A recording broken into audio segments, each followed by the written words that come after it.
And my name is Joe Christian. I'm the founder and president of Far Better Coaching. I'm also the author of Investing with a Full Deck, What Las Vegas Taught Me About Managing Money, and catch me on the Jesse T Show.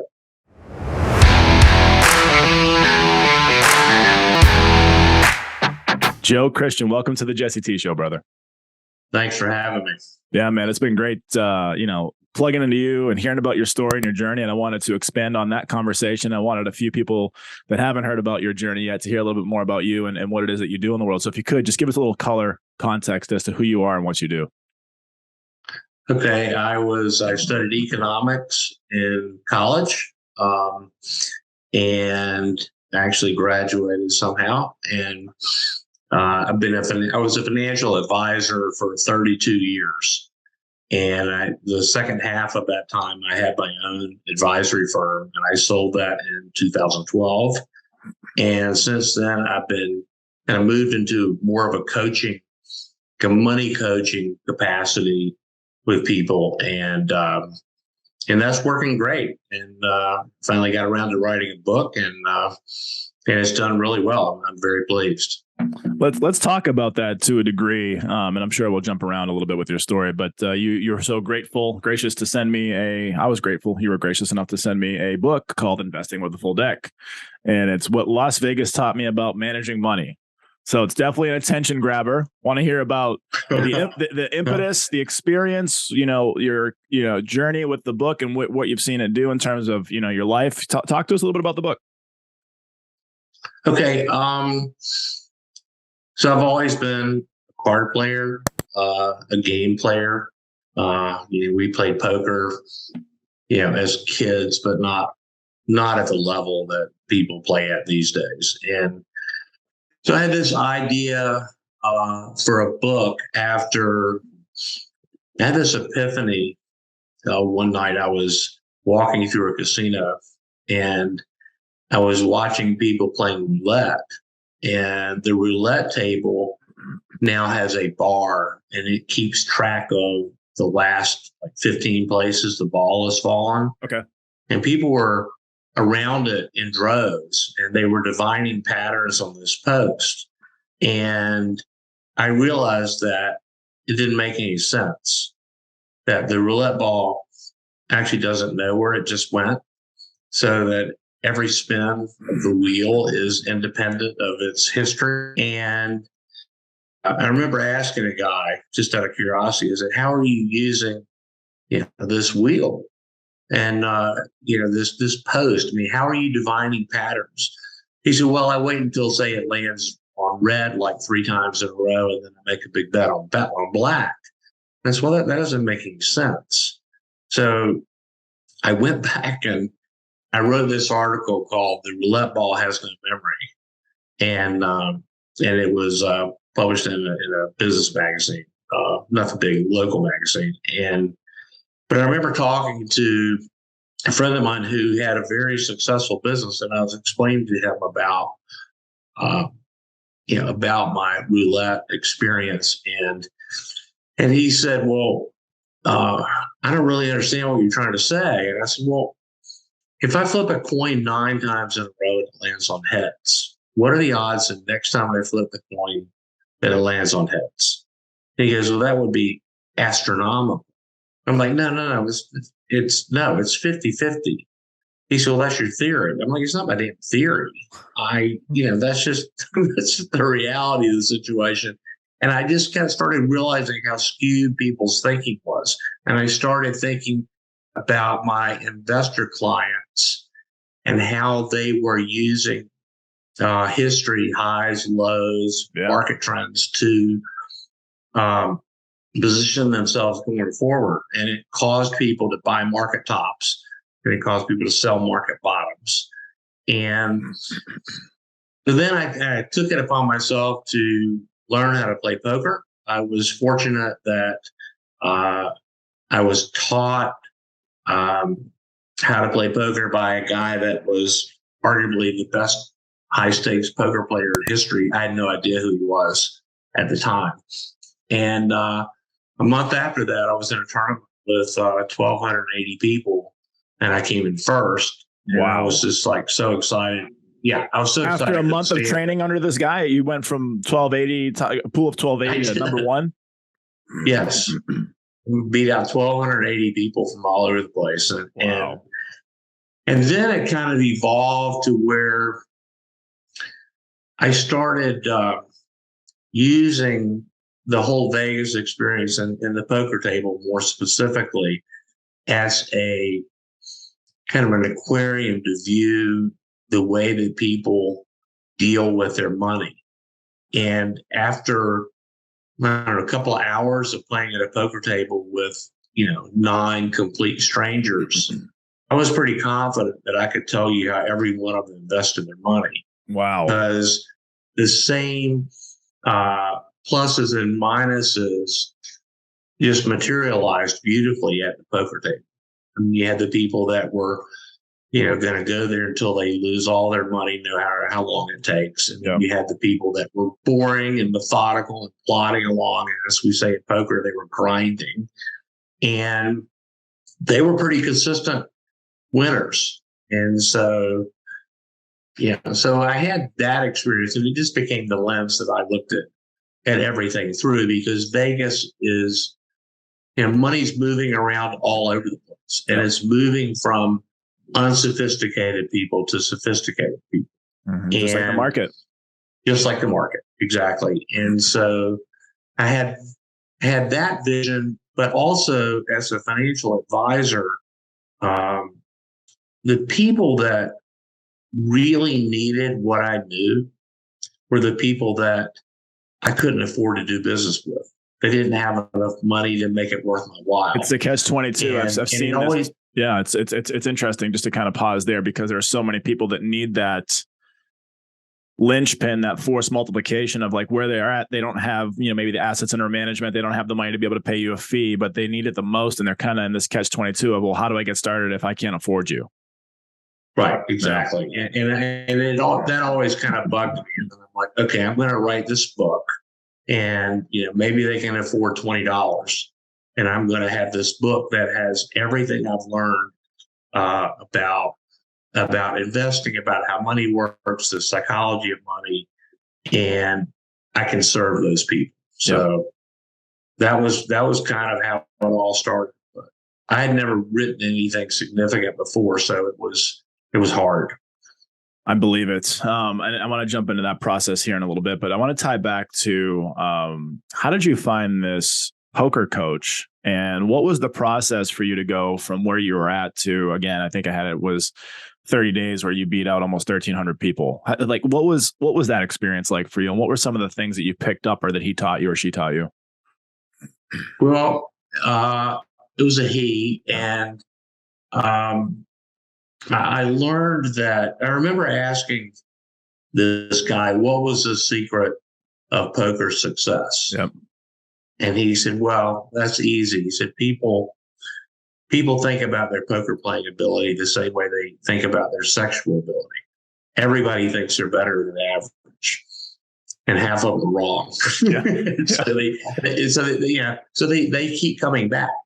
And poker is an unusual game because anybody can win the main event at the World Series of Poker, but not everybody's going to start for the Chicago Bulls. Right. So, right. You have and everybody's dealt the same cards over a period of time. So it's an interesting platform, for people to become successful. I met my early mentor. I went to a poker tournament in where was I? I can't remember, Biloxi maybe, but it was a World Poker Tour event. And I just kind of went there posing as a writer, and they gave me all kind of, inside the ropes. And so I just started interviewing people. And so I met this one guy, and he said, if you're ever out in Vegas, give me a call, and I'll show you how to play the game. And I took advantage of it. And I had no idea who he was at the time. I mean, frankly, he looked like somebody that might change my oil, Huh. but he was anything but. And so I went to his house and spent an afternoon with him. And judging by the size of his house and the size of his acreage, something was working right for him. Yeah. And so he taught me some of the intricacies of poker, and that it really was a game of people played with cards, and how important it is to be aware of what's going on at the table. Like, I love playing with people that have their headphones on, because I know that they're not paying attention like I am. Yeah. And anyway, that was a decent answer. Yeah, no, it was great. And so what was it that you think was it sounds very powerful to go from where you mentioned that you were to, a short amount of time later winning these larger competitions. What was it that was the operating system, the paradigm shift, maybe the one or two shifts in your mindset that took you to such a powerful, start, so to speak? Well, I don't want to discount luck involved too, because I was fortunate. I made like one great move when we were down to 4 people. Okay. And it was totally relying on, what my mentor had told me. And it worked. It worked just beautifully. But it was funny, because it was shortly after I had sold my advisory firm, and I was trying to decide what I wanted to do when I grew up. And so don't we always do that? I feel like we're always trying to figure out what we want to do when we grow up. I know, one of these days. But I remember I sat down. This was like an online tournament, and I sat down on New Year's Eve, and I put a whopping $200 in my party poker account at the time. And that night was when I played the tournament and won. But over the course of January, on January 31st, I had $600 in my account. But during the month of January, I had withdrawn $12,500. Wow. Okay. And I was thinking that, man, I can do this for a living. This will be kind of a fun post-retirement job. But it got harder and harder. And a couple of years later, I entertained myself with the notion of moving to Vegas. And I went out there, and I spent 3.5 months and played poker 10 hours a day, 6 days a week. Wow. And it was profitable, but frankly, I just decided that, if all hell breaks loose and I get desperate for money, I can fall back on that. But it was not what I wanted to do with the rest of my life. Sounds like a grind, and being in that lifestyle of being shut in, for at least 10 hours a day inside of a casino where, their whole psychology is to keep you at the table, whatever that is, food, drink, comps, if it's, oxygen they're flooding in, if it's no hard turns in the casino so you don't leave kind of thing. Like it's a whole psychology to keeping people at the tables. And so I think it becomes almost like at least from an outsider's perspective looking in, it would be almost like a self-imposed prison to be stuck in there for that long, day after day. I mean, it was for me. I figured if I stay in there for 60 hours a week, I'm going to get really fat and I'm going to go crazy. Yeah. And it was like, I like making money as much as the next guy, but that was just not what I wanted to do. But I had to go there and do it to know. Yeah. And so I came away saying, okay, well, I know how to do this. I'm pretty good at it. And I can probably make a living off of tourists, but just wasn't in the cards for me, so to speak. Going back to the metaphor of, the sophisticated investor or gambler relieving the unsophisticated of their funds with the tourists coming by and just free for all. Can you speak to that? Can you speak to these insights, these experiences, these tools that you gained in your poker playing, how they did map over and how they do map over to the investment world and to, being a sophisticated investor, to go from being a sophisticated gambler, right?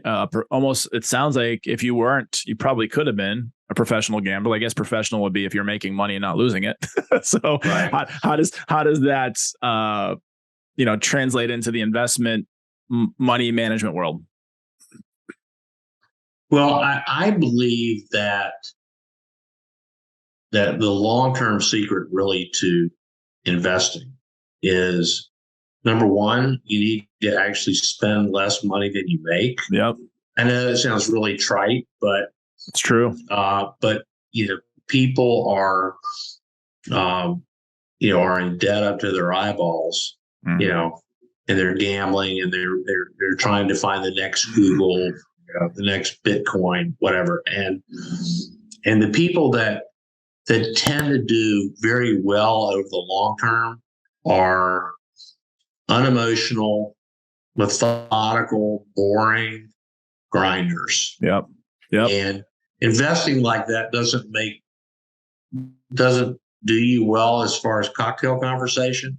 There's nothing to get really excited about. Yes. But I found that the people that will boast about, I bought so-and-so at $10 and sold it at $100, and they're boasting about, their successes.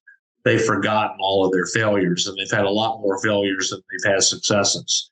And I just found out that it's kind of the tortoise and the hare, that, if you invest intelligently, methodically, unemotionally over a long term, some percentage of the money that you're bringing in, obviously the more the better, that it just works in the long run. I mean, the other analogy too is that if you look at poker, luck is a big factor in the short run, because the best poker players in the world can get knocked out of a tournament in the first hour. Yep.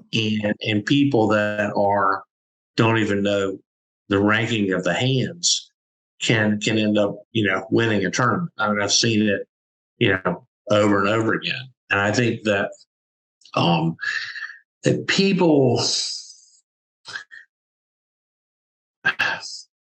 it's kind of like if you're going, I can buy a stock today and it drops 20% tomorrow. Yeah. Just because of bad luck and something that I didn't see, couldn't predict.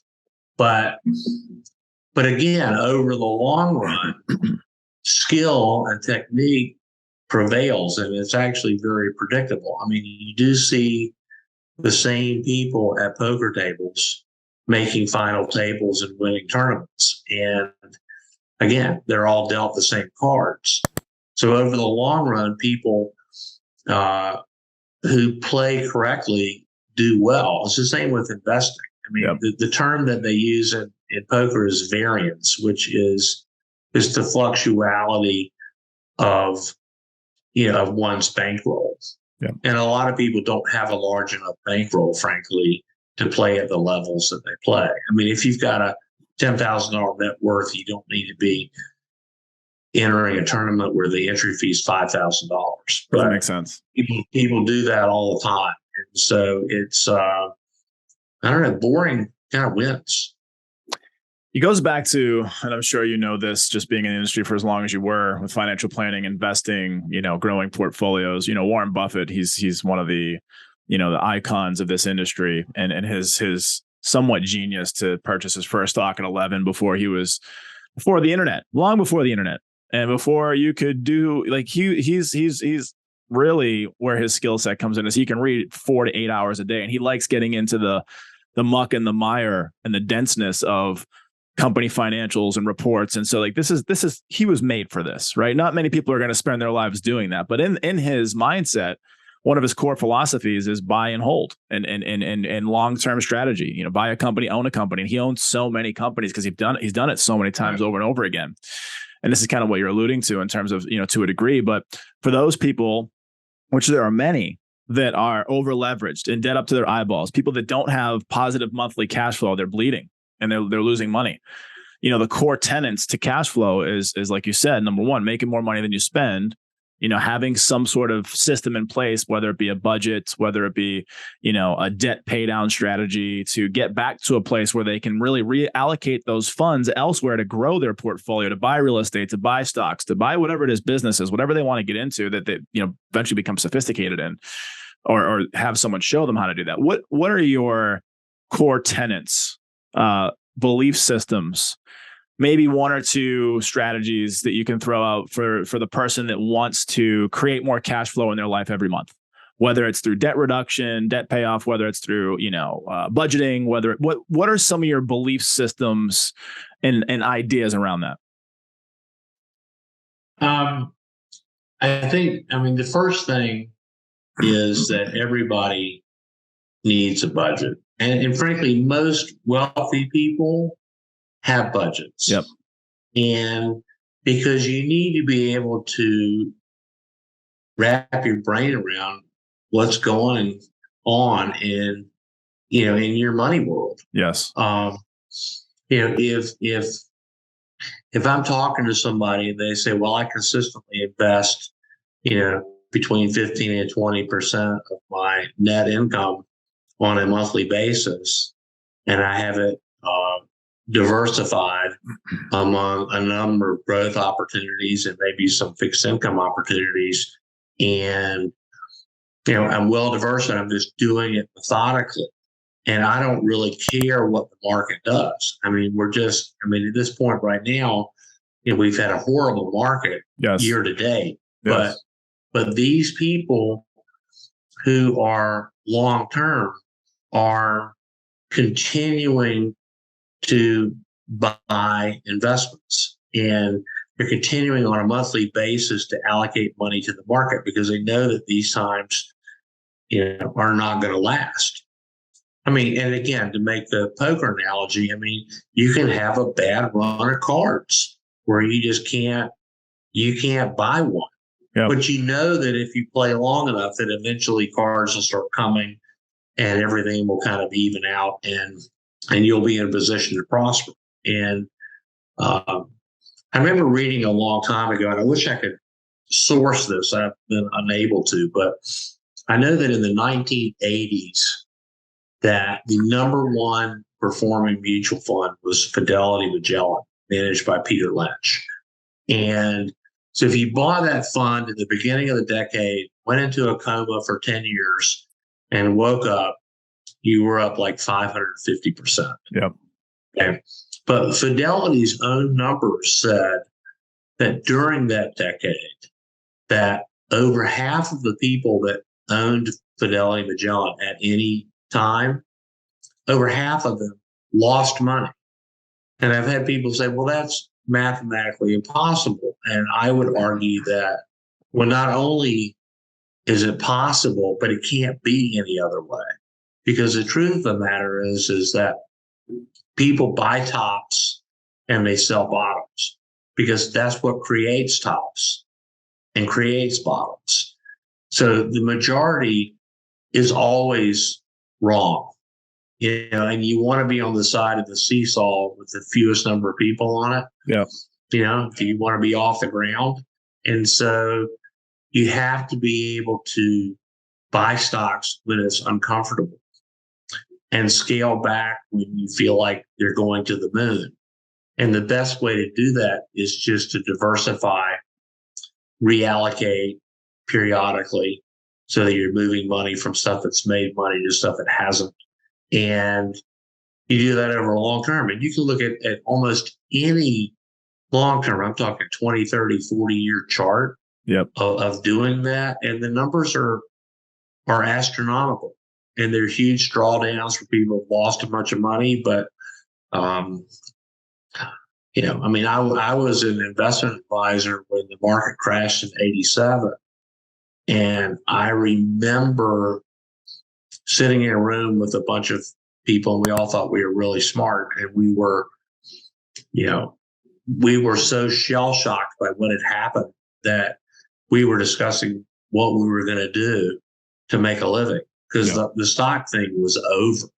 I mean, clearly, the cover story was Time or Newsweek was called The Death of Equities. Like it was over. And it's not like we took advantage of that opportunity and started buying at cheap prices. We couldn't see the forest for the trees. And it turned out to be like this great buying opportunity. But when you're in the middle of it, it's hard. And it's kind of a lot like we are right now. It's hard to find a real compelling reason, I think, right now to buy equities. The world is getting more and more complicated. Interest rates are on the rise. Inflation's on the rise. Real estate appears to be overvalued. It's hard to find it. It's hard to know where to hide. Even if you keep money in cash, it's not making much money, but it's losing, as far as its buying power because of inflation. So, so having a system that takes that emotion piece out to where you're continuing to feed money into the market you will be glad in the long run that you had these bad times. You don't want to be the guy that just shuts down. I'm not ever buying a stock again. I bought Bitcoin at $60, and I lost half of my money. I'm never going to buy a cryptocurrency again. I'm never, it's like, because emotion will kill you. Yep. And so you've got to be emotionless. Can we go back to and expand and kind of deeper dive into budgeting and some of the ideas, mentalities, and tool sets there that people can just kind of jump onto? For just high level overview, I've changed my trajectory, but I was in financial planning. I was an independent RIA, registered investment advisory firm here in Atlanta, Georgia, operating as a fiduciary. So I didn't take any commissions. I didn't sell any products or services. I gave advice and I managed portfolios. And in that conversation, almost 10 times out of 10, the first part of the conversation is, money management, cash flow, what's going on here? Let's build from here. And all that distills down into is like a monthly break even. Do you have X amount of money put aside, cash flow wise, for a rainy day / for opportunities? And what are your systems that you're using to meet that? Whether it's, you need a budget or something off mint.com, just some sort of strategy to be able to create a budget, stick to the budget, see what's left over, and then kind of go from there. And you talked earlier before we kind of got into the investing piece about budgeting and about this idea about spending less than you make, which kind of comes down to having a good plan in place. What are some of your ideas around budgeting, tools, ideas people can use and pick up and run with right away to make a dent in their trajectory for having a great financial plan? Yeah.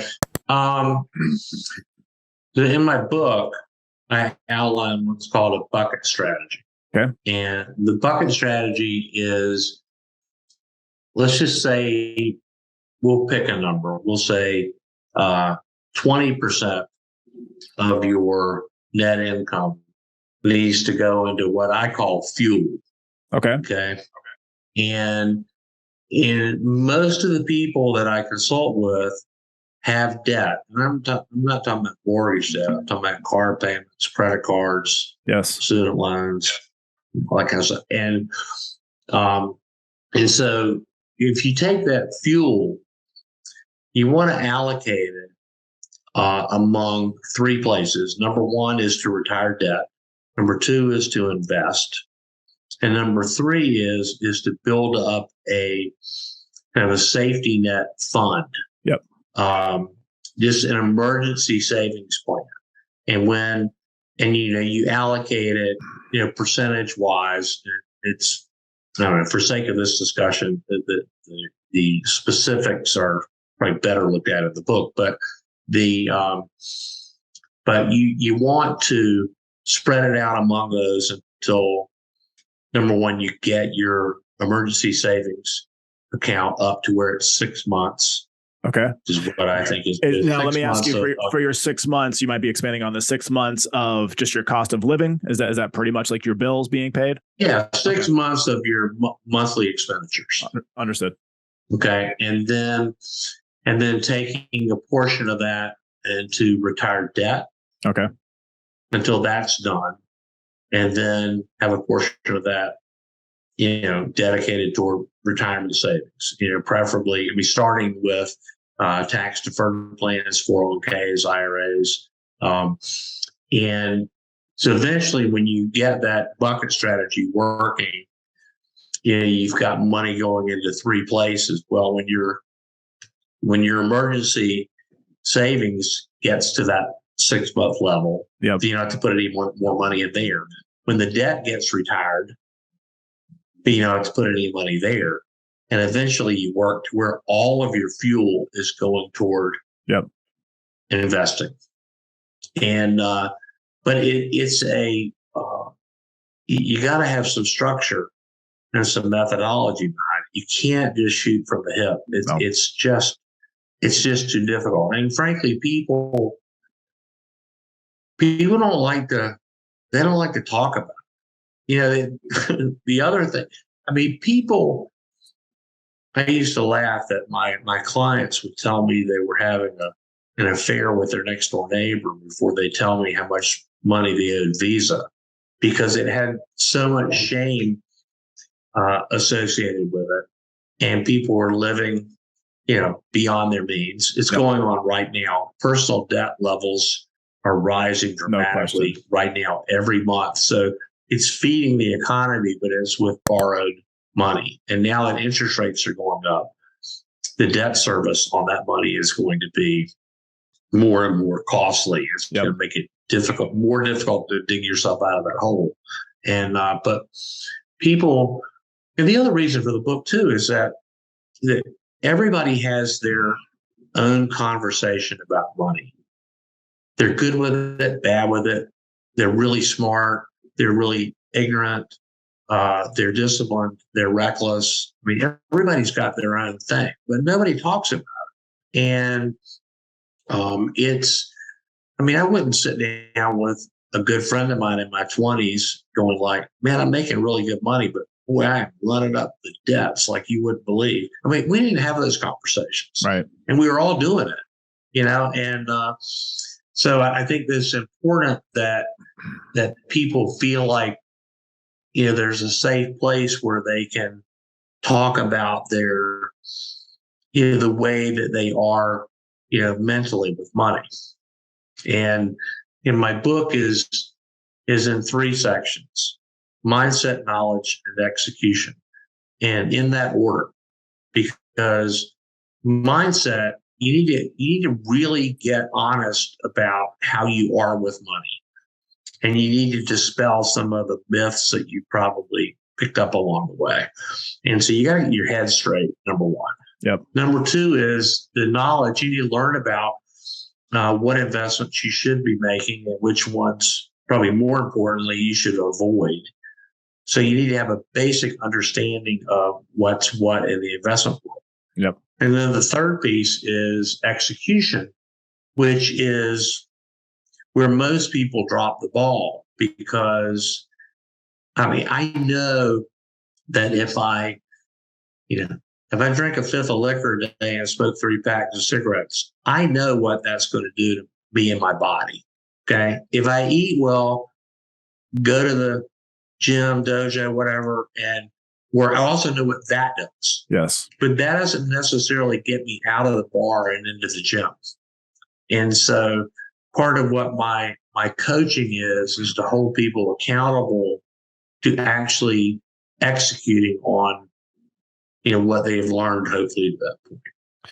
You touched on a very important piece that I think a lot of people, I know, the numbers will tell us most people in the United States feel the burden of debt. And specifically the last couple of years with the pandemic and people having to, maybe shut down their businesses and finance their lives where other income was coming in, and, wherever the debt's coming from. And as you said, it's growing, especially now.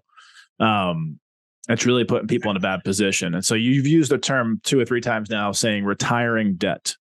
And there's a few ways, there's many techniques. You have your debt avalanche, you have your debt snowball, which, Dave Ramsey's a fan of, where you kind of pay minimums on everything and you ramp up one credit card, pay that down first, and then you take the extra from that credit card, pay off the next one, and, so on and so on. What are some of your belief systems around paying down debt, and maybe some techniques that you offer in the book? Well, the first thing is, do it in the way that will actually make you do it. Okay.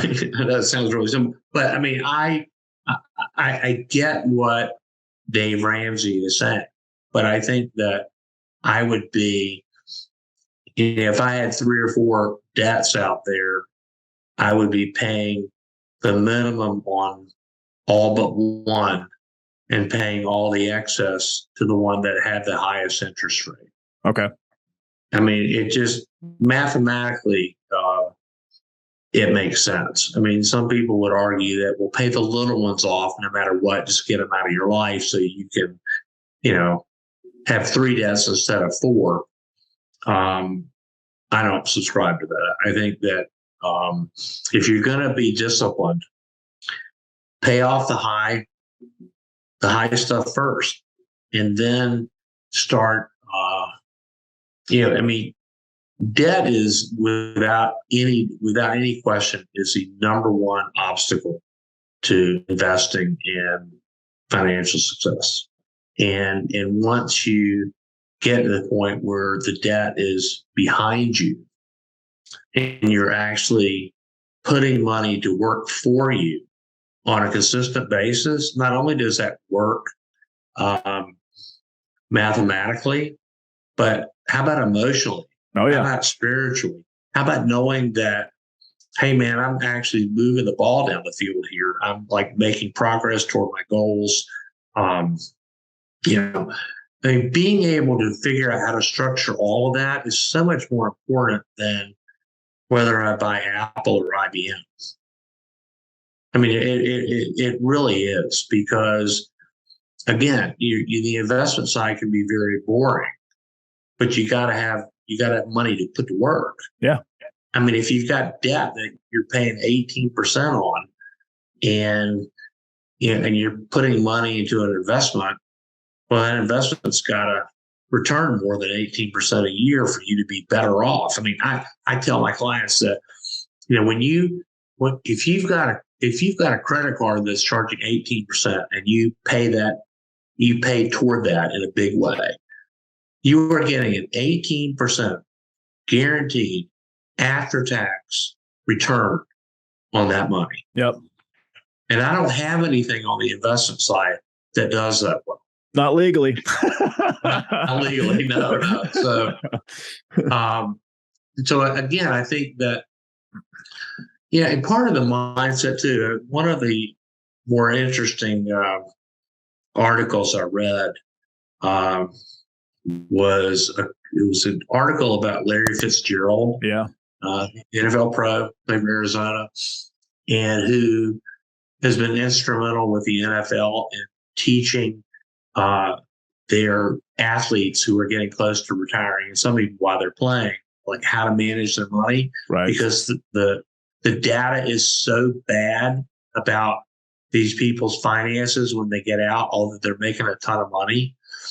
And Fitzgerald made a comment that's so simple, it just kind of blew me away. And he just said, I spend my money on things that I think are going to go up in value. Yeah.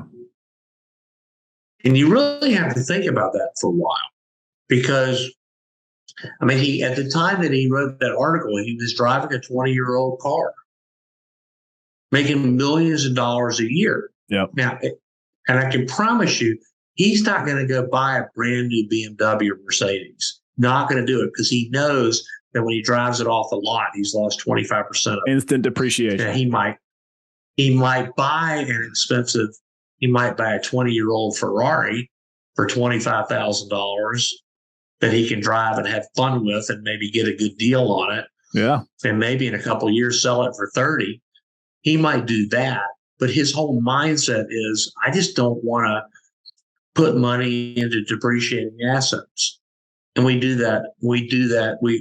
It's just the American way, right? I mean, Speaking about, the American way, most, if not the world, but definitely the US, most wealth is transferred through real estate over time. And, as far as, inheritance, and as far as, just different things, people amass wealth a lot of times through real estate. And not to chagrin investments, but real estate's just one of those things where if managed properly, you could do really well. But right now, as you mentioned and alluded to earlier, most people would believe that we're overpriced, overvalued. Rates are going up, so it's going to become a really interesting time to get into home ownership if you're not already there, or additional home ownership. What are your thoughts around? We're probably 2 or 3 years past. If you're looking at cyclical, and ever since the stock market was created in the early 30s.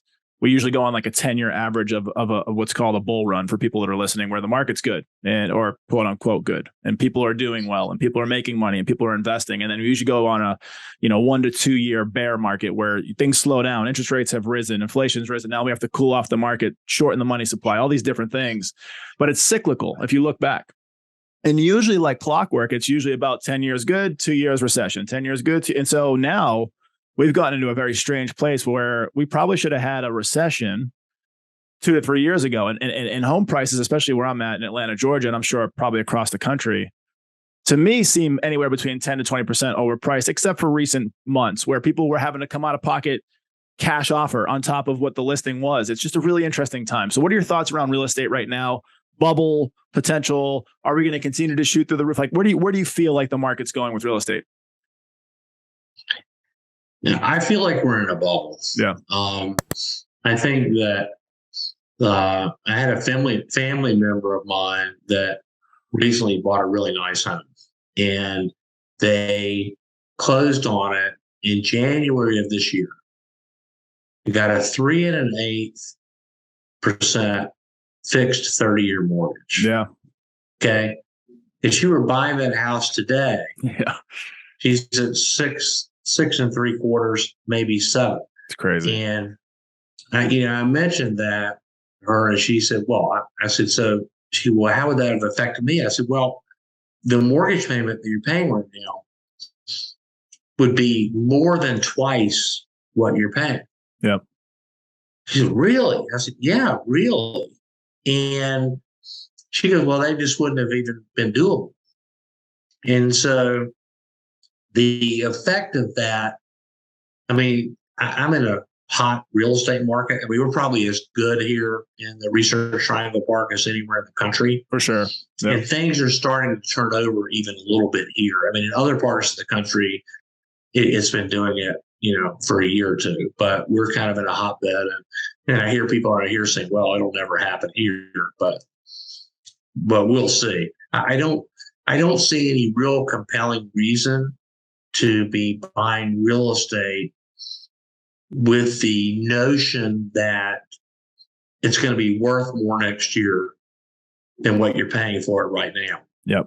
If it's the house that you want and you're going to be in it for a long time and you can afford to service the mortgage on it, and you have the ability to ride that out, more power to you. But you have to be comfortable with the fact that if I buy a $800,000 house, it might be worth $600,000 next year. Are you okay with that? Yeah. And personally, I'm not. No, because I don't want to do that. And so, but we'll see. I mean, I've been wrong on real estate before, for sure. So, but I did dodge 08 very nicely. Okay. I kind of got out at the right time. Some of it was my foresight, some of it was luck. Yeah. But yeah, the markets right now are really difficult because there's not anywhere to hide. Stocks are not looking promising, and bonds aren't looking promising. Cash is paying nothing. Real estate looks overvalued. I mean, there's not much of a place to hide. And so, again, I think that just feeding the right assortment of investments on a consistent basis in the middle of all this craziness will pay over the long run. Yep. Stickativity, state of the game plan. Don't overspend. have fun, enjoy life where you can, and continue to keep moving forward. Talking about, just thinking to the future and thinking about investing with the full deck, the book, and where that's heading, and some things are upcoming for that. What are you looking forward to with the book? I'd like to see it be required reading for every high school senior in America. Beautiful. Because frankly, it's the book I wrote is the book I wish I had read when I was 18 or 22 or 30, for that matter, because it took me a long time to actually start executing and doing things correctly. I mean, I made, and I'm very candid about it in the book, I've made all of the mistakes. Yeah.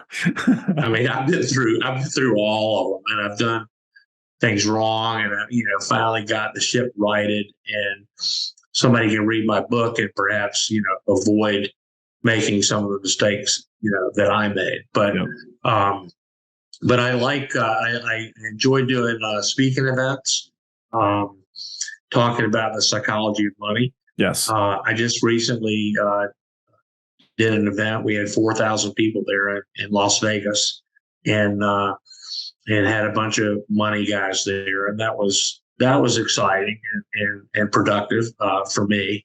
But yeah, I like to just go around and talk about the psychology of money, and give people that aren't getting any help, give them an opportunity, to start growing wealth, because the people that are in their 20s and 30s, they got time. I mean, I've had people read my book and say, "Man, that's great, but I'm 70 years old. I've already screwed everything up." And I'm like, "Well, you have any grandchildren?" Right. But seriously, it's I'm kind of at the point in my life right now where I want to give back. I want to be able to take my experience, the failures and the successes, and put them out there for people so that they can learn from it. Yep. And it motivates me. So, and now that I've written a book, I'm an expert. So that's what people think anyway. So I'm starting to get some offers. So that's exciting. Yeah, what they say, when you become an author, the other part of that, you're the authoritarian on the subject matter. It gives you that expertise feel. But honestly, the overarching kind of like do good feeling is you're being of service, right? Like through your experience, through your journey, through your life, lifespan that you've had all these experiences. You're able to take that and distill that down into like a how to, better yet, what not to do, but how to X, Y, Z. And that's being of service. If you can show up in this world on this time we have on earth and be of value, be of service to other people and help people as you go along, that's a life well lived. And it sounds like you're doing that, brother. So I commend you, man. Yeah. Well, thank you. I appreciate it. Yeah, man. Well, thanks so much for you. Number one, for being on the show. Thank you for my copy of the book. Definitely been getting into this and excited to expand upon it. And, wherever I can shout you out and get you in front of some people, that's my goal, man. So I appreciate you being on the show today and look forward to seeing where our journey leads.